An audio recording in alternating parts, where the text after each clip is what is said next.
কথাখানি বলে গেলাম যে আল্লাহ রাব্বুল আলামিন বলেন, যখন ইউসুফ আলাইহিস সালামকে তার ভাইয়েরা কুয়ায় নিক্ষেপ করে দিল, তখন আল্লাহ রাব্বুল আলামিন বলেন যে আমি এমন ওইভাবে ইশারায় বলে দিলাম, এই সব, আমার ভাই, আমার সব, আপনি ঘাবড়ায় না, আপনি ঘাবড়ায় না। এমন এক সময় আসবে যখন এইসব কর্মকাণ্ড তুমি তাদের স্মরণ করাবে, অথচ আর তখন তুমি এমন উচ্চ মর্যাদায় প্রতিষ্ঠিত থাকবে যে এরা তোমাকে তখন চিনতে পারবে না, অথবা অনেক দিনের ব্যাপারে ব্যবধানে এর ফলে তোমাকে চিনে উঠতে পারবে না। উক্ত ইশারায় কি স্বপ্ন ছিল?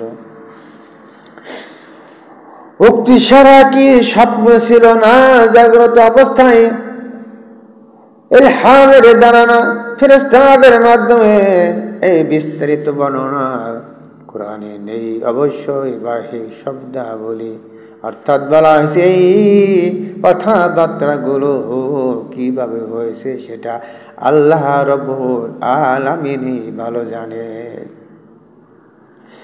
ভাইয়ের আমার, বলা হয়েছে ওয়া আওহাইনা ইলাই, অর্থাৎ দর্শনে বলা হয়েছে যে ওহী আগমন 40 বছর বয়সের উপর নির্ভরশীল নয়। ওহীর আগমন 40 বছরের বয়সের উপর নির্ভরশীল নয়। যেহেতু হযরত ইউসুফ তখন খুবই অল্প বয়স্ক ছিলেন, এই জন্য আল্লাহ রাব্বুল আলামিন বলেন ওয়াজাউ আবাহুম ইশাআন ইয়াবকু, রাতের অন্ধকার নেমে এলে তারা কাঁদতে কাঁদতে তাদের পিতার কাছে চলে এলো। অর্থাৎ যখন তারা 10 ভাই মিলে মিশে ইউসুফকে গভীর কুয়ায় ফেলে যখন চলে আসলো, আস্তে আস্তে অন্ধকার হয়ে গেছে, রাত্র হয়ে গেছে। রাত্রিবেলায় তারা কাঁদতে কাঁদতে চোখের মধ্যে জবান থেকে কিছু নালা না গাইয়ে পানির মতো করে করে দেখাইয়া বাবা ইউসুফ আলাইহিস সালামের বাবা হযরত ইয়াকুব আলাইহিস সালামের কাছে এলো। অর্থাৎ তার ভাইয়েরা রাতের অন্ধকারে নেমে এলে তারা কাঁদতে কাঁদতে বাবা ইয়াকুব আলাইহিস সালামের কাছে এলো।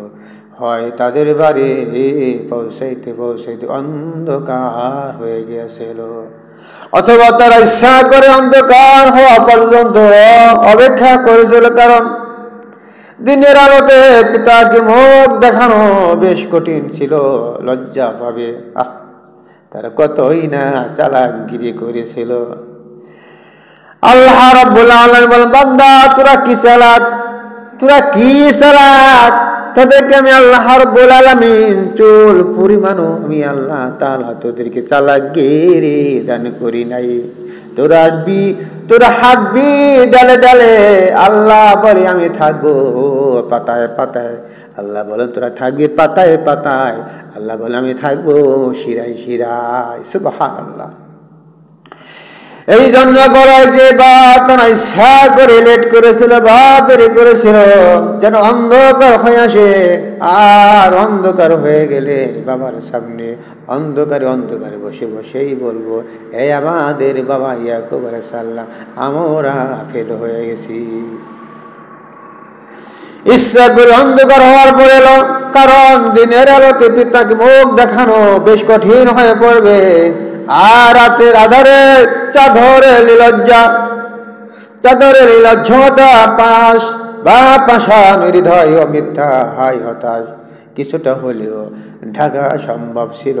ইমাম আমাশ রাহমাতুল্লাহ আলাইহি চমৎকার একটি কথা বলিয়েছেন, যে তিনি বলেন, ইউসুফ আলাইহিস সালামের ভাইদের কান্নাকাটির কাহিনী শোনার পর এখন শুধু অশ্রুসিক্ত চোখ দেখে কোনো ব্যক্তিকে আমরা বিশ্বাস করতে পারি না। এই জন্যই আল্লাহ রাব্বুল আলামিন আবার বলেন ক্বালু ইয়া আবানা ইন্না যাহাবনা নাস্তাবিকু ওয়া তারাকনা ইউসুফা ইনদা মাতাইনা ফাকালাহু যিউবু ওয়া মা আনতা বিমুমিনিন লানা ওয়ালাউ কুন্না সাদিকিন। তারা বলতে লাগলো, হে আমাদের পিতা, ও আব্বাজান, আমরা দৌড় প্রতিযোগিতা করেছিলাম এবং আমাদের ছোট ভাই ইউসুফকে আমাদের আসবাবপত্রের কাছে রেখে গিয়েছিলাম। এর মধ্যে তাকে একটি নেকড়ে বাঘ এসে খেয়ে ফেলছে, আর আপনি তো আমাদের কথা বিশ্বাসই করবেন না, যদিও আমরা সত্যবাদী হই। তারা বলতে লাগলো, হে বাবা, আমরা জানি আপনি আমাদের কথা বিশ্বাস করবেন না, যে আমাদের ছোট ভাই ইউসুফকে আমরা আমাদের আসবাবপত্রের কাছে রেখে আমরা 10 ভাই দৌড় প্রতিযোগিতা করছিলাম, দৌড়াদৌড়ি করার জন্য খেলাধুলা করছিলাম। তো তখন আমরা দৌড়ের দিকে খেয়াল ছিলাম, আর এদিক দিয়ে আমাদের ছোট ভাই ইউসুফ আমাদের সেই আসবাবপত্রের নিকটে ছিল, থাকার বিনিময়ে আমরা ওই দিকে মনোযোগ ছিলাম, ওই দিকে খেয়াল করতে পারিনি। তো এই দিক দিয়ে একটি ভাগ এসে আমাদের ছোট ভাই ইউসুফকে খেয়ে ফেলেছে। অর্থাৎ তারা রক্ষণাবেক্ষণে আমরা কোনো ত্রুটি করিনি। আমাদের জামা কাপড় ইত্যাদি হেফাজতের যোগ্য জিনিসপত্র যে স্থানে রেখেছিলাম সেখানে ইউসুফকে বসিয়ে আমরা পরস্পর দৌড় প্রতিযোগিতা দৌড় শুরু করছিলাম। ব্যাস চোখের আড়াল হওয়া মাত্র নেকড়ে বাঘ এসে নিয়ে গেল। এতটুকু সময়ের মধ্যে নেকড়ে বাঘ এসে তাকে শিকার করে নিয়ে যাবে, এটা আমরা কল্পনা করি নাই। হযরত ইউসুফের ব্যাপারে পূর্বে থেকেই আমাদের প্রতি আপনার কুধারণা ছিল যে আমরা সম্পূর্ণ সত্য হলেও আপনি আমাদের কথায় বিশ্বাস করবেন না। আল্লাহ রাব্বুল আলামিন বলেন, ওয়াজাউ আলা কামিসিহি বিদামিন কাযিবিন ক্বালা বাল সাওয়ালাত লাকুম আনফুসুকুম আমরা আসাবরুন জামিল ওয়াল্লাহুল মুস্তাআনু আলা মা তাসিফুন। আর তার জামা মিথ্যা রক্ত মাখিয়ে এনেছিল। ইয়াকুব আলাইহিস সালাম বললেন, কখনো এমন নয়, বরং তোমাদের নফস তোমাদের জন্য একটি মিথ্যা কাররাজি সাজিয়ে দিয়েছে। এখন ধৈর্য তোমার জন্য, আর তোমরা যা বলছো তার ব্যাপারে আমি আল্লাহর নিকট সাহায্য প্রার্থনা করি। বন্ধুরা আমার, এইরকম করে আল্লাহর পয়গম্বর হযরত ইয়াকুব আলাইহিস সালাম তার 10 সন্তানের সামনে কথাবার্তা বলছিলেন, যেন একটি বকরি বা হরিণ জবাই করে। ব্যাখ্যায় আসিয়েছে, ওই 10 ভাই ইউসুফ আলাইহিস সালামকে গভীর কুয়ায় ফেলে দেওয়ার পর তারা যখন বাড়িতে আসতে রওনা করছিল, পথের মধ্যে ওই 10 ভাইয়ের মধ্যে থেকে একজন বলে উঠল, আল্লাহ রাব্বুল আলামিন বলেন, বান্দা, তোমরা যদি কোনো গলত কাজ করো, যত সাবধানে সহিত করো না কেন, বান্দা, তোমরা যতই সাবধানে সহিত করো না কেন, তার উপরে আমি আল্লাহ তাআলা তোমাদের সেই কাজের মধ্যে একটা না একটা ভুল করে দেব। আল্লাহ রাব্বুল আলামিন বলেন, হে বান্দা বান্দিরা, যখন তোমরা কোনো গুনাহের কাজ করিবা, অন্যায় কাজ করিবা, আর এই কাজ করার সময় যদি তোমরা যতই সাবধানতা অবলম্বন করো না কেন, যতই তোমরা খেয়াল করে করো না কেন, চালাকি গিরি করে করো না কেন, তারপরও আমি আল্লাহ রাব্বুল আলামিন তোমাদের কাজের মধ্যে একটি ভুল ধরে দেব বা ভুল রেখে দেব, যার বিনিময়ে আমি আল্লাহ রাব্বুল আলামিন এটাকে পরবর্তী সময় অর্থাৎ পরবর্তী কোনো সময় এটাকে আমি আল্লাহ তাআলা উল্লেখ করে দিব, যাতে করে সেই সম্পর্কে আমার অন্যান্য বান্দা বান্দিরা জানতে পারে যে এটা সঠিক না বেসঠিক, সত্য না মিথ্যা। এই জন্য যখন তারা ইউসুফ আলাইহিস সালামকে কুয়ায় ফেলে দেওয়ার পরে বাড়িতে আসার জন্য রওনা হয়েছিলেন, পথিমধ্যে এক ভাই বলে উঠল, আরে বেকবের দল, আমরা তো আমাদের চোখের কাঁটা দূর করে দিলাম গভীর কুয়ার মধ্যে ফেলে দিয়ে, কিন্তু আমরা কি একটি কাজ করেছি, সেটা আবার কি? সেটা হলো এই যে আমরা এসবকে গভীর কুয়ায় ফেলে দিলাম। এখন আমরা বাড়িতে যাইয়া বাবার কাছে কি বলবো? আমরা কি বলবো যে তাকে আমরা কুয়ায় ফেলে দিয়েছি, নাকি তারা কি করেছি? এই সম্পর্কে বাবার কাছে আমরা কি বলবো? শয়তান মানুষকে বিভিন্ন প্রকারে প্রবচনা দিবে মিথ্যাকে পাশ করার জন্য, মিথ্যাকে সত্য ভাবে প্রকাশ করার জন্য মানুষকে বিভিন্নভাবে চক্রান্ত করতেই থাকবে বা করবে। যখন 10 ভাই বাড়িতে আসার জন্য রওনা হয়ে গেল, শয়তান ফট করে একজনের মধ্যে ঢুকে পড়ল। ঢুকে পড়ার পরে মনে করে দিল, হ্যাঁ রে বেকবের দল, তোরা যে সবকে কুয়ায় ফেলে দিলি, এখন তোরা বাড়ি যাইয়া তোদের বাবা ইয়াকুব আলাইহিস সালামের কাছে কি জবাব দিবি, কি কথা বলবি, সে কথা তো তোরা নির্ধারণ করিস নাই। হঠাৎ করে অন্যান্য ভাইরা বলতে লাগলো, হ্যাঁ কথা তো সত্য, মিয়া ফুল মিয়া রায়ের কথা বলেছ, বাবার কাছে গিয়ে আমরা কি কথা বলবো, কি কথা বলে আমরা বাবার কাছ থেকে রেহাই পাইব, সেটা তো আমরা নির্ধারণ করি নাই। আবার বলা হয় যে ব্যাখ্যা ওই সময় শেষের দিকে চলে আসিয়াছে, সন্ধ্যার নিকটবর্তী হয়ে গেছে। এইরকম সময় তাড়াহুড়া করে তাড়াতাড়ি করে কি করবি না করবি এদিক সেদিক খোঁজাখুঁজি করতে লাগলো। হঠাৎ করে একটি বকরি দেখা গেল। আবার কথায় আসিয়াছে একটি হরিণের বাচ্চা কেউ দেখেছিল। যাই হোক, সেটাকে জবাই করে সেটার রক্ত ইসহাবের জামার মধ্যে বিভিন্ন জায়গায় মাখাইয়া দিল, মিশাইয়া দেওয়ার পরে সে রক্ত মাখা জামা দলামসল করে গোল করে পল্টাইয়া হাতের মধ্যে লইয়া দৌড়াইয়া আসিয়া বাবার নিকটে সে হাজির হইল।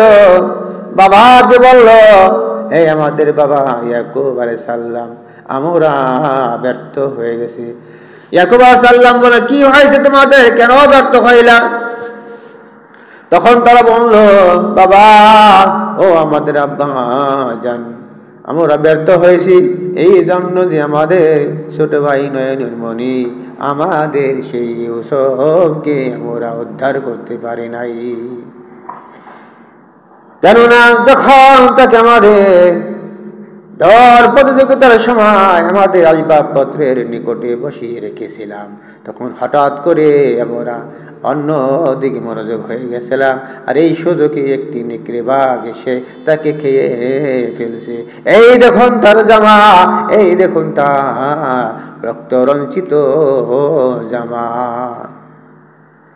বলা হয় যে যিনি সামনে বসে সুদূর মিশর থেকে ইউসুফ আলাইহিস সালামের জামার খুশবু পান, তিনি ছাগলের রক্ত কি ইউসুফের রক্ত মনে উড়িয়ে দিলেন।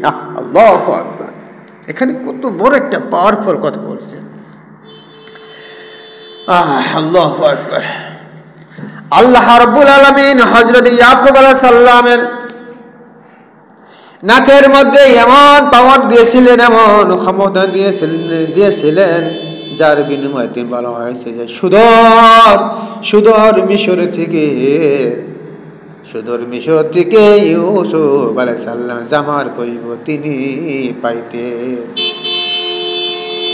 তিনি ছাগলের রক্তকে ইউসুফের রক্ত মনে করতে পারেন কি করে করতে পারেন? তিনি শোনা মাত্র এটা মিথ্যা বলে উড়িয়ে দিলেন। তিনি এ কথা শোনার সঙ্গে সঙ্গে বললেন যে এটা তোমাদের বানানো একটি কারসাজি, আর কিছুই না। অর্থাৎ তোমাদের মনে একটি বানানো কথা যে এটা ইউসুফের রক্ত মাখা জামা। যাই হোক ভাইয়ের আমার, যে কথা সামনের দিকে চলে যাচ্ছি, যখন তারা এইরকম করে বলতে লাগলো তখন সেই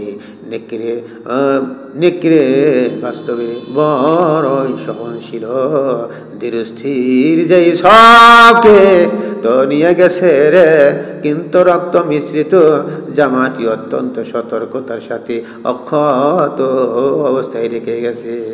সুবহানাল্লাহ। ইউসুফ আলাইহিস সালামের কথা, ওই রক্ত মাখা জামার কথা সম্পর্কে হযরত ইয়াকুব আলাইহিস সালাম বললেন যে হে আমার সন্তানেরা, তোমরা যে কথা বলতেছ সে কথা অনুযায়ী আমি বলতেছি যে আমার ইউসুফকে এমন একটি প্রশিক্ষণগত ভাগ আমার ইউসুফকে খেলো, কিন্তু আফসোস যে সেই শিক্ষিত বাকরি আমার ইউসুফের জামাটি ছিঁড়তে পারে না। সুবহানাল্লাহ, সুবহানাল্লাহ, সুবহানাল্লাহ। ভাইয়ের আমার, তারা রক্তের দাগ লাগিয়ে দিয়েছিল বটে, কিন্তু জামাটি ছেঁড়া ফাড়া অবস্থায় পেশ করতে মনে ছিল না। ওই যে বললাম, আল্লাহ রাব্বুল আলামিন বল, বান্দা তোমরা যদি কখনো গলত কাজ করো, অন্যায় কাজ করো, এই কাজ করার সময় তোমরা যতই সাবধানতা অবলম্বন করো রে বান্দা, তারপরও আমি আল্লাহ রাব্বুল আলামিন ওই কাজের মধ্যে কোনো এক জায়গায় একটি ভুল রেখে দিব, যাতে এটাকে পরবর্তী সময় আমি উল্লেখ করে দিতে পারি। ভাইয়ের আমার, এই জন্য আল্লাহ রাব্বুল আলামিন তার পয়গম্বর হযরত ইয়াকুব আলাইহিস সালাম এর মনের মধ্যে পরিষ্কার করে ফেললেন, এই সব কিছু তোমাদের দুরভিসন্ধি ও মন গড়া কথা। কেন হবে না? হযরত ইয়াকুব আলাইহিস সালাম ইউসুফ আলাইহিস সালামকে এত ভালোবাসতেন, এত মহব্বত করতেন। কোন ব্যাখ্যায় এসেছে ইয়াকুব আলাইহিস সালামের চক্ষু কিসের জন্য অন্ধ হয়ে গিয়েছিল।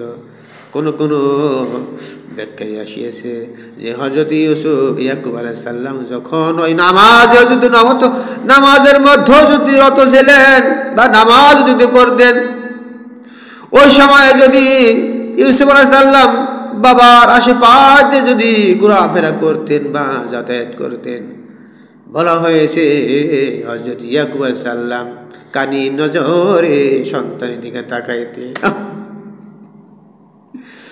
কেন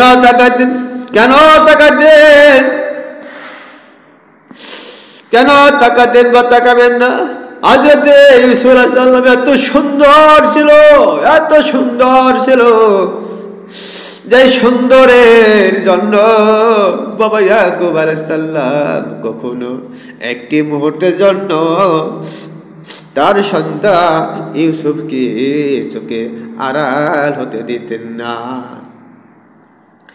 এই জন্য ব্যাখ্যা এসেছে যে ইউসুফ আলাইহিস সালাম নামাজের মধ্যে কানি নজরে কোন রকম ভাবে একটু ইউসুফের প্রতি তাকাইয়াছিলেন যে আমার সন্তান কত সুন্দর। এই জন্যই হযরত ইয়াকুব আলাইহিস সালামের চক্ষু অন্ধ হয়ে গেছিল, কারণ আল্লাহ রাব্বুল আলামিন নারাজ হয়ে গিয়েছিলেন যে নামাজ হলো আমি আল্লাহর হুকুম, আর সেই নামাজের মধ্যে কেন তুমি তোমার সন্তানের দিকে তাকাইলা, এই জন্য তোমার চক্ষুকে অন্ধ করে দিলাম।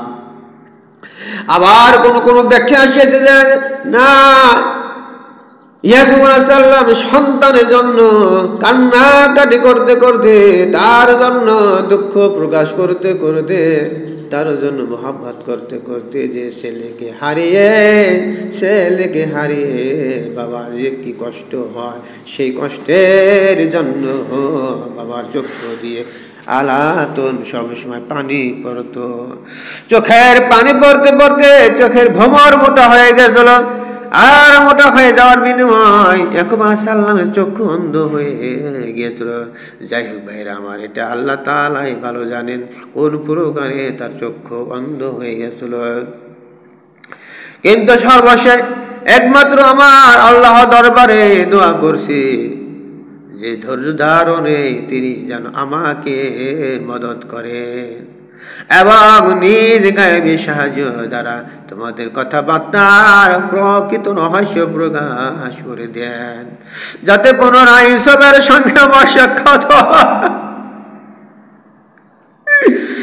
ইয়াকুব আলাইহিস সালাম বললেন, তোমরা যে মন বানালো, মন গড়া কথাবার্তা বলতেছো, সেটার মধ্যে আমার কখনোই বিশ্বাস হয় না যে তোমরা ইউসুফকে বাঘের মুখে ফেলে দিয়ে এসেছো। আবার কোন ব্যাখ্যা আসিয়েছে যে ইউসুফ আলাইহিস সালাম জামা দেখানোর সঙ্গে সঙ্গে যখন তারা বলল, বাবা আমাদের ছোট ভাই ইউসুফকে নেকড়ে বাঘে খেয়ে ফেলছে, তখন ইয়াকুব আলাইহিস সালাম বলেছিলেন, আমার সন্তানেরা, তোমাদের কথা আমি বিশ্বাস করতে পারি, একটি শর্ত রয়েছে। তোমরা যে বলছো আমার ইউসুফকে নেকড়ে বাঘ খেয়ে ফেলছে, তাহলে তোমরা তোমাদের কথা বিশ্বাস করবো না। তাহলে তোমরা একটি কাজ করতে পারো। তোমরা কি করো, 10 ভাই মিলে সেই নেকড়ে বাঘটি ধরে নিয়ে আসো, যে বাঘ আমার ইউসুফকে খেয়েছি,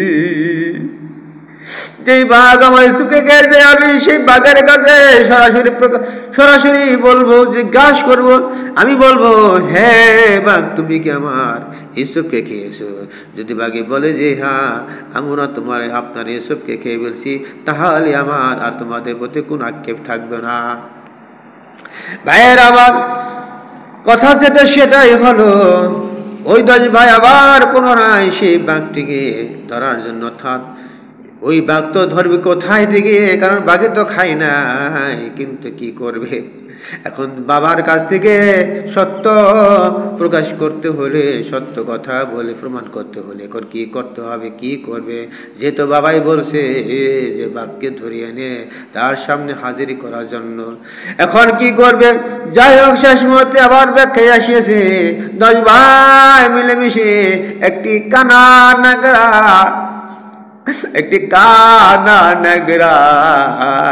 ছোট্ট একটি বাঘের বাচ্চাকে ধরে তারা 10 ভাই বাবা ইয়াকুবের নিকট হাজির করেছে।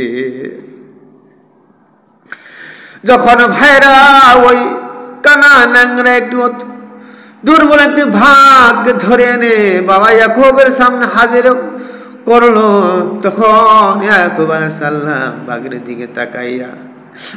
দিকে তাকাইয়া চোখের পানি ছেড়ে দিয়ে বলে, আল্লাহর সৃষ্টি বাঘ, আমি আল্লাহর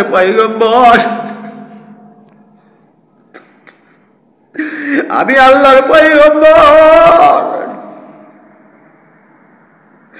আমি তোমাকে প্রশ্ন করতেছি, তোমাকে কিছু করবো না, তোমাকে মারবো না, তোমাকে হত্যা করবো না, তুমি শুধু একটি সত্য কথা বলে যাও যে তুমি কি আমার ইউসুফকে খেয়েছো।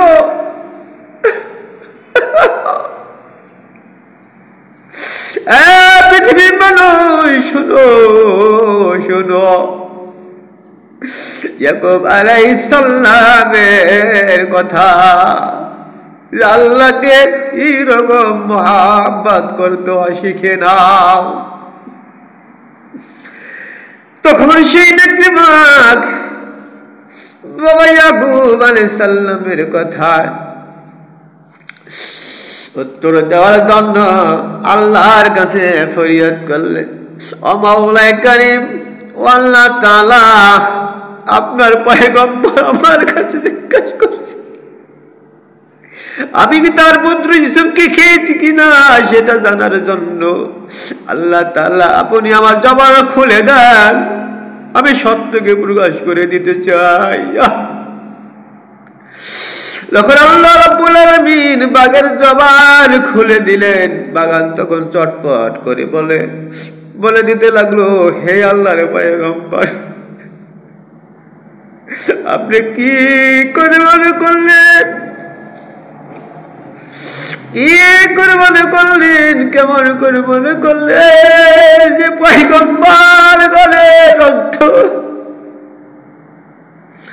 পয়গম্বরে গলে রক্ত আমরা জানুয়াল্লাহ আহার করিব, ভক্ষণ করিব, আপনি এটা কেমন করে বিশ্বাস করলেন? আল্লাহ তাআলা আমাদের পয়গম্বরদের রক্ত হারাম করে দিয়েছেন।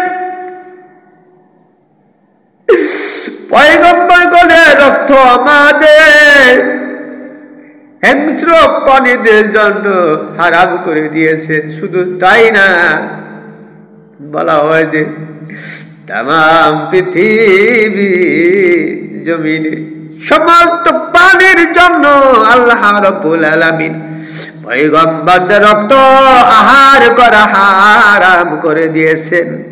আর যদি কোন প্রাণী যদি পয়গম্বর গণে রক্ত খেয়ে ফেলে রে, তাহলে সে জান্নাতি হয়ে যাবে।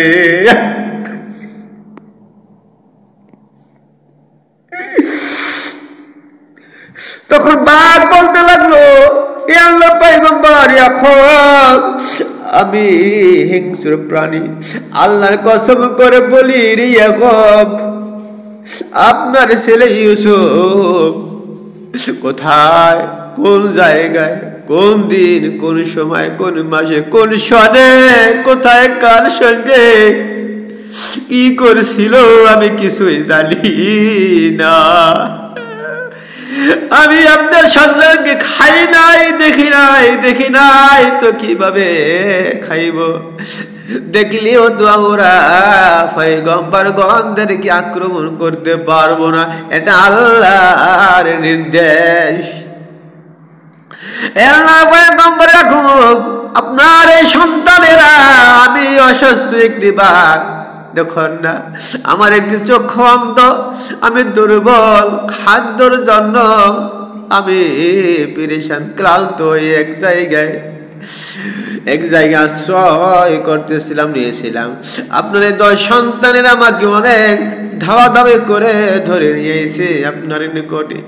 আল্লাহর পয়গম্বর আমাকে আপনি ক্ষমা করে দিন, আমি আপনার ইউসুফকে খাই নাই।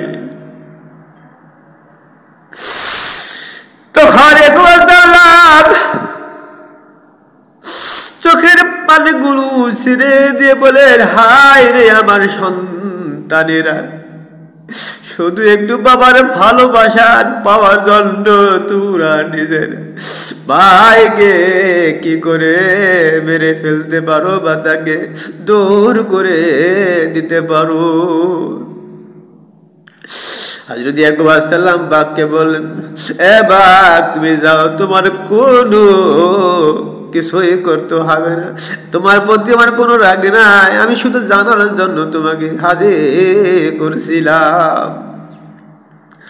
ভাইয়া আমার, ওই যে বলেছিলাম আল্লাহ রাব্বুল আলামিন বরমাজাত সাইয়ারাতুন ফারসালু আরিদাহুম فأدنى دلوه قال يا بشرى هذا غلام وأسروه بضاعة والله عليم بما يعملون। ভাইরা আবার ওই যে কোপে ফেলে দিয়ে আসলো ইয়াকুবের সন্তান ইউসুফকে, ওই কূপে ফেলে দেওয়ার পরে ওই কূপে পাশ দিয়ে একটি যাত্রী দল যাইতেছিল এবং নিজেদের পানি সংগ্রহকে পানি আনার জন্য, অর্থাৎ ওই যাত্রী দলের নিকটে খাওয়ার পানি ফুরিয়ে গিয়েছিল। তাফসীর উসমানীতে আসিয়াছে, আবার তাফসীর জাওজি হল কোরআনে আসিয়াছে।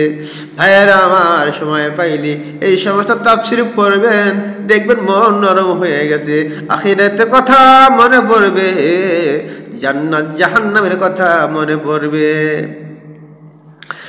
ওই যাত্রী দল ওই কূপের পাড়ে যাইতেছিল, হঠাৎ করে সেই যাত্রী দলে নেতা বা সওদাগর বলল, দেখো তো আমাদের সঙ্গে আমাদের খানার পান করার জন্য কোনো পানি আছে কিনা দেখো।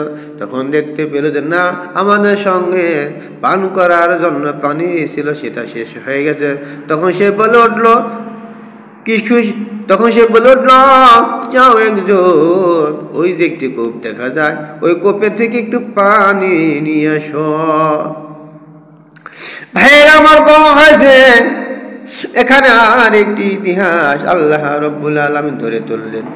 যখন সেই কাফেলার লোক যখন ওই কূপে পানি আনার জন্য চলে গেল, যখন ওই পানি ওঠানোর জন্য কুয়ার মধ্যে বালতি ঝুলিয়ে দিল, বলা হয়েছে বালতি ঝুলিয়ে দেওয়ার সঙ্গে সঙ্গে হযরতে ইউসুফ আলাইহিস সালাম সে বলে উঠল, অর্থাৎ ইউসুফ আলাইহিস সালামের কথা এখানে আবার আসিয়াছে যে যখন বালতি ছেড়ে দিল কূপের মধ্যে পানি তোলার জন্য, তখন ইউসুফ আলাইহিস সালাম সেই বালতি রশি ধরে বসলেন। কেন ধরবেন না রে ভাইয়েরা আমার, এখানে কারিশমা রয়েছে। যখন হযরত ইউসুফ আলাইহিস সালামকে গভীর কূপে ফেলে দেয়, আবার ব্যাখ্যা আসিয়াছে এমন একটু কূপে ফেলে দেওয়া হয়েছিল, ওই কূপটি ছিল সব থেকে বেশি ওই জামানায় ওই গোত্রের মধ্যে সব থেকে ভয়ঙ্কর কূপ, সব থেকে বেশি গভীরতা, যে গভীরতার কারণে ওই কূপ থেকে পানি বা পান করার জন্য কোনো পানি উঠাইতে পারে না লোকজনে। যাই হোক ভাইরা আমার, যে কোনো ভাবেই হোক সেই কূপের থেকে পানি ওঠানোর জন্য যখন সেই কাফিলা লোকজন ওই কূপের মধ্যে বালতি ঝুলিয়ে দিল, বালতি যখন ঝুলিয়ে দিল, এই সময় আল্লাহ রাব্বুল আলামিন জিবরাইল আলাইহিস সালামকে বলেন, হে জিবরাইল, আর দেরি করিও না, যাও আমার পয়গম্বর হযরত ইউসুফ আলাইহিস সালাম ওই যে কূপের মধ্যে রইয়াছে। আবার কোন কোন ব্যাখ্যা আসিয়াছে ওই কূপের মধ্যে একটি বিশাল পাথর ছিল, ওই পাথরের একটি কোণার উপরে উঠে ইউসুফ আলাইহিস সালাম বসেছিল। আবার কোন আয়াত আসিয়াছে যে না, যখন হযরত ইউসুফ আলাইহিস সালামকে কূপের মধ্যে ফেলে দেয়, তখন কূপের উপর থেকে যখন ছেড়ে দেওয়া হয়, তখন হযরত ইউসুফ আলাইহিস সালাম আস্তে আস্তে কূপের নিচের দিকে যাইতে থাকে। আর এই সময় হযরত জিবরাইল আলাইহিস সালাম আল্লাহকে বলে, আল্লাহ তাআলা ও আসমানের মালিক ও জমিনের মালিক ও তামাম কুল কায়নাতের মালিক, আপনি কি দেখছেন না, আপনি কি দেখছেন না রে মাবুদ, আপনার একজন ভবিষ্যতে পয়গম্বর হযরত ইউসুফ আলাইহিস সালামকে তারা ভাইরা গভীর কূপের মধ্যে সুরে ফেলছে। ও আল্লাহ তাআলা, ছোট্ট পোলাপান শিশু, নাবালিগ শিশু, এখন তো ও যদি কূপের উপর থেকে কূপের নিচে চলে যায় তাহলে হয়তো সে মারাও যেতে পারে।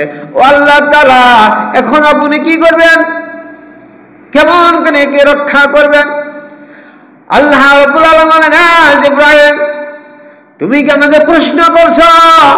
তুমি কি আমাকে প্রশ্ন করছো যে আমি আমার বান্দা ইউসুফকে কেমন করে রক্ষা করব, কেমন করে বাঁচাবো? আল্লাহর ফেরেশতা জিবরাইল বলেন, আল্লাহ তাআলা বেয়াদবি মাফ করবেন, আল্লাহ তাআলা বেয়াদবি মাফ করবেন। আমি আপনাকে প্রশ্ন করে নাই, আমার প্রশ্ন করার মতো কোনো ক্ষমতা নাই, আমি শুধু আপনাকে বলছি আমি শুধু আপনাকে বলছি, আপনার মুখ থেকে শোনার জন্য বলছি যে আমি জিবরাইল দেখবো এখন আপনি কোন সিস্টেমে, কোন কানুনে, কোন নিয়মে আপনার এই পয়গম্বর এই সবকে উদ্ধার করেন। ভাইরা আমার, আল্লাহ রাব্বুল আলামিন, হ্যাঁ জিবরাইল, আমি আল্লাহ রাব্বুল আলামিন স্বয়ং যদি ইচ্ছা করি আমার কুদরতি হাত দিয়ে আমার বান্দা, আমার পয়গম্বর হযরত ইউসুফকে রক্ষা করতে পারবো।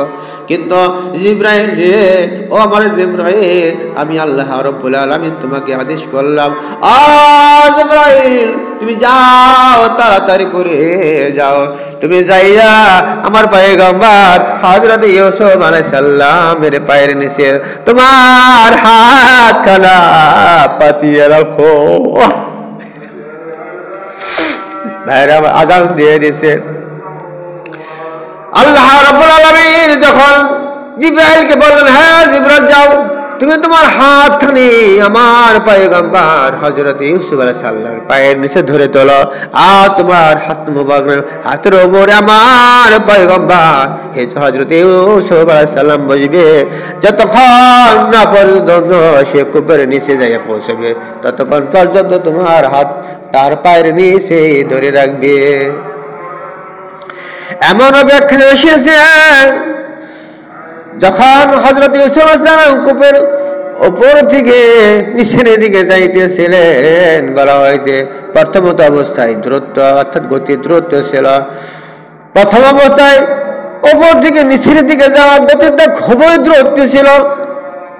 হযরত ইউসুফ আলাইহিস সালাম একটু ভয়ে কম্পিত হয়ে যাইতেছিলেন, কিন্তু যখন হযরতে জিবরাইল আলাইহিস সালাম তার পায়ের নিচে জিবরাইল ফেরেশতার হাতখানা রাখলেন, তখন আস্তে করে ইউসুফ আলাইহিস সালাম তার হাতের মধ্যে বসে পড়লেন। কিন্তু ইউসুফ আলাইহিস সালাম তারও পান্নায় বুঝতে পারেন না যে তিনি ফেরেশতা জিবরাইলের হাতের মধ্যে বসে পড়ছেন।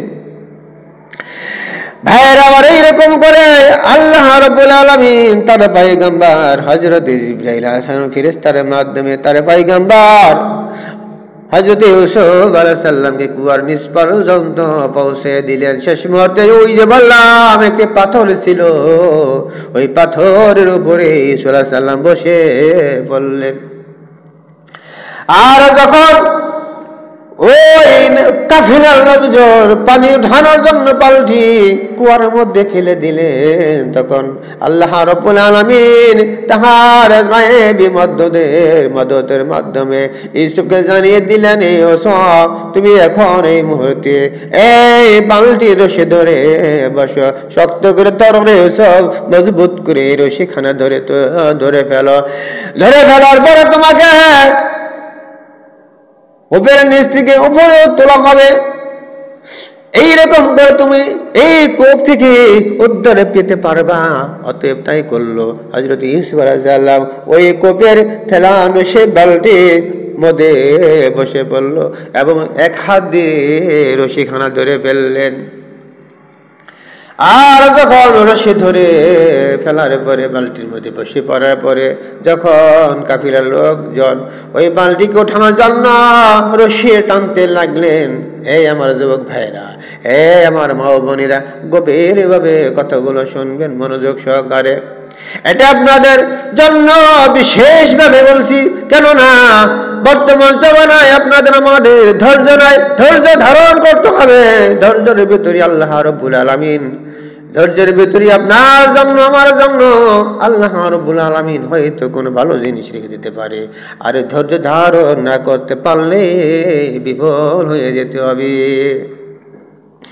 বলা হয়েছে সেই বালতি ধরে রশি ধরে যখন ইউসুফ আলাইহিস সালাম বসে পড়লেন, এই দিক দিয়ে কাফিলার লোকজন বালতি ওঠানোর জন্য রশি টানতে লাগলেন।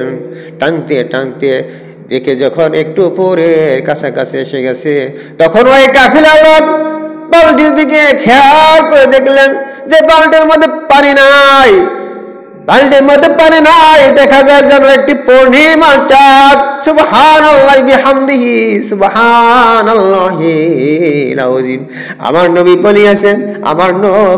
বলিয়াছেন যে আমার ভাই হযরত ইউসুফ, সুবহানাল্লাহ, আমার নবী হযরত ইউসুফ আলাইহিস সালামকে ভাই বলেছেন যে আমার ভাই ইউসুফ আলাইহিস সালাম তামাম পৃথিবীর জমিনে আমার ভাই ইউসুফ ছিল অর্ধেক সৌন্দর্য। এত পরিমাণ সৌন্দর্য যে আল্লাহ রাব্বুল আলামিন আমার ভাই ইউসুফকে সৃষ্টি করেছেন। যাই হোক ভাইরা, আমার যে কথা বললাম যে যখন কাফেলার লোকজন বালতি উঠাইতে কাছাকাছি হয়ে গেল টানের দিকে, তখন ওই কাফেলার লোক খেয়াল করে দেখলো যে বালতির মধ্যে পানি নাই, বালতির মধ্যে দেখা যায় যেন একটি পূর্ণিমার চাঁদ উঠে আসিয়াছে।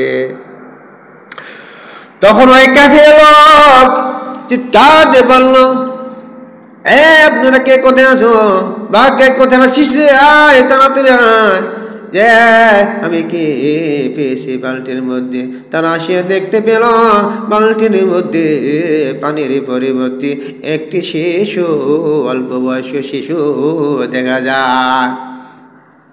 ভাইয়ের আমার তখন তারা তাড়াতাড়ি করে তাকে উপরে উঠিয়ে ফেললো। এদিক দিয়ে যখন তাকে উপরে উঠিয়ে ফেলা হলো, উপরে উঠানোর পরে সঙ্গে সঙ্গে তাকে কি করলো, ওই সওদাগর, ওই দলের নেডার যিনি সর্দার, তিনি তার দিকে তাকিয়ে দেখতে পেল এত সুন্দরময় বালক, এত সুন্দরময় সন্তান, এত সুন্দরময় মানুষ জীবনে কোনোদিন দেখি নাই। তিনি বলল, এত সুন্দর মানুষ আমার সওদাগরের জীবনে কোনোদিন দেখি নাই।